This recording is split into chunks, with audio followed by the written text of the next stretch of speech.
پہلے پیغمبر صلی اللہ علیہ وسلم نے مطلقاً ارشاد فرمایا کہ رمضان مبارک کے آخری عشرے میں لیلۃ القدر کو تلاش کیا کرو. پھر پیغمبر صلی اللہ علیہ وسلم نے فوراً ارشاد فرمایا وَالْتَمِسُوا فِي كُلِّ وِتْرٍ کہ رمضان مبارک کے آخری عشرے کی تاک راتوں میں لیلۃ القدر کو تلاش کرنا. فَمَطَرَتِ السَّمَاءُ تِلْكَ اللَّيْلَةَ روایت کرنے والے صحابی رضی اللہ تعالیٰ عنہ ارشاد فرماتے ہیں کہ لیلۃ القدر کی رات میں بارش ہوئی تھی. وَكَانَ الْمَسْجِدُ عَلَى رِيشٍ فَوَقَفَ الْمَسْجِدُ مسجد نبوی چھپر کی تھی جس کی وجہ سے مسجد نبوی کا چھپر مسجد نبوی کی چھت بارش کی وجہ سے ٹپکنے لگی. اسی لیے مسلمانوں کو چاہیے آپس میں اتفاق اور اتحاد کے ساتھ رہیں. مسلمانوں کو چاہیے کہ آپس میں کبھی لڑائی نہ کریں. مسلمان بدکاری کو تو گناہ سمجھتا ہے, زنا کو بدکاری کو گناہ سمجھتا ہے, لیکن لڑائی کو اور جھگڑے کو گناہ ہی نہیں سمجھتا. حالانکہ یہ لڑائی کرنا, مسلمان کا مسلمان کے ساتھ جھگڑا کرنا, مسلمان کا مسلمان کے ساتھ لڑائی کرنا زنا سے بھی بدتر گناہ ہے. پیغمبر صلی اللہ علیہ وسلم نے ارشاد فرمایا وَقَدْ رَأَيْتُنِي أَسْجُدُ فِي مَاءٍ وَطِينٍ مِّن صَبِيحَتِهَا. پیغمبر صلی اللہ علیہ وسلم نے ارشاد فرمایا لیلۃ القدر کی تعین کے بارے میں رمضان مبارک کے دوسرے عشرے میں مجھے بتایا گیا, لیکن مجھے دوبارہ بھلوا دیا گیا. اس کی تعین کو, لیلۃ القدر کی تعین کو اللہ تعالیٰ نے میرے ذہن سے نکلوا دیا.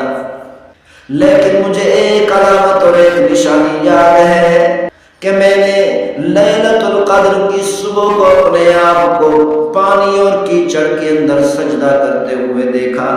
فَالْتَمِسُوهَا فِي الْعَشْرِ الْأَوَاخِرِ پیغمبر صلی اللہ علیہ وسلم نے صحابہ کرام کو ارشاد فرمایا او میرے صحابہ, رمضان مبارک کے آخری عشرے کے اندر لیلۃ القدر کو تلاش کیا کرو. وَالْتَمِسُوا فِي كُلِّ وِتْرٍ او میرے صحابہ, رمضان مبارک کے آخری عشرے کی تاک راتوں کے اندر لیلۃ القدر کو تلاش کیا کرو. پہلے پیغمبر صلی اللہ علیہ وسلم نے مطلقاً ارشاد فرمایا کہ رمضان مبارک کے آخری عشرے میں لیلۃ القدر کو تلاش کیا کرو. پھر پیغمبر صلی اللہ علیہ وسلم نے فوراً ارشاد فرمایا وَالْتَمِسُوا فِي كُلِّ وِتْرٍ کہ رمضان مبارک کے آخری عشرے کی تاک راتوں میں لیلۃ القدر کو تلاش کرنا. فَمَطَرَتِ السَّمَاءُ تِلْكَ اللَّيْلَةَ روایت کرنے والے صحابی رضی اللہ تعالیٰ عنہ ارشاد فرماتے ہیں کہ لیلۃ القدر کی رات میں بارش ہوئی تھی.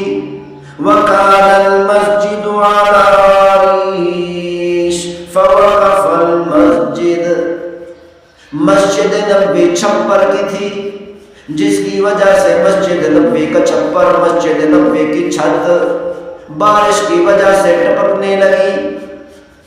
بارش کا پانی مسجد کے اندر آنے لگا. فَبَصُرَتْ عَيْنَايَ رَسُولَ اللَّهِ صَلَّى اللَّهُ عَلَيْهِ وَسَلَّمَ وَعَلَى جَبْهَتِهِ أَثَرُ الْمَاءِ وَالطِّينِ مِنْ صَبِيحَةِ 21. صحابی رضی اللہ تعالیٰ عنہ فرماتے ہیں کہ رمضان مبارک کی 21 کی رات کو بارش ہوئی تھی.